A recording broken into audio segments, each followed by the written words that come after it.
وناگونجێت تۆ مسلمان بیت و ئەمر بە چاکەنەکەی قەدەغی خراپەنەکەی بەڵێ هەقم نییە بڵێ هەر کەسە چێتە قەبری خۆی ئەم درۆ زلەزلانەکایکەی خۆ لە ساحی مەحشەر هەمووی بەیەکەوە وەستێنرێ خۆ لە ساحی مەحشەرات تۆ بانگەکرێی لەسەر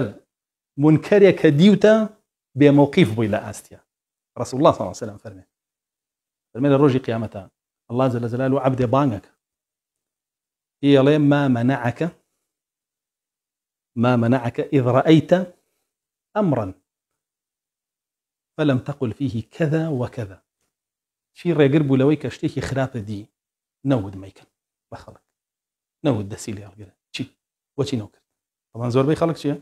جوابەکەی رسول الله صلی الله عليه وسلم فەرمێ جوابی پێ قال خشية الناس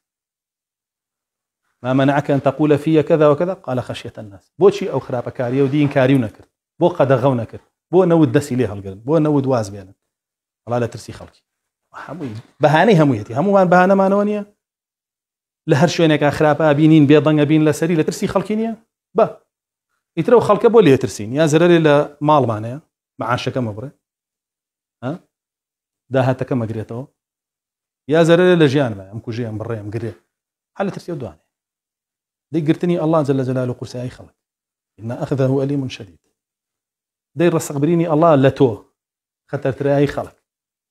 کە ئەو يرزق من يشاء وأبي أقداري وأنا بي تو لهر شتێکی هەر خەڵکی ئەگەر ئەترسی الله جل جلاله تونتری لە قورسری لە وجوابي الله چییە بۆ مزەلامە کام عذری پێ بە حسابی خۆی عذرێکی زۆر مهم و معقولەی تر ڕزگاریە بێ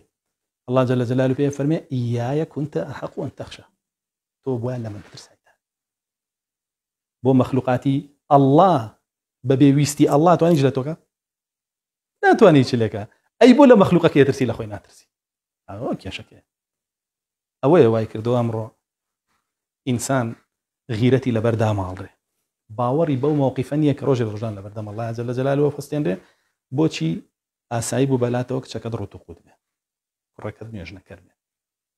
بۆچی ئاسایی بوو بەلاتەوە کۆمەلگا هەمووی بەدڕەوشت بێ بۆچی تۆ ئیمامی خەڵکی بووی ئاسایی بوو بەلاتەوە خەڵک هەمووی کافر بێ هەمووی شیرک بکە هەمووی تووشی تاوان بێ بۆ فەرمانە ناکرد بۆ قەدەغەو ناکرد لە ترسی خەڵکی دەی الله جل جلاله وای پێ فەرمێ تۆ بۆیە لە من بترسایت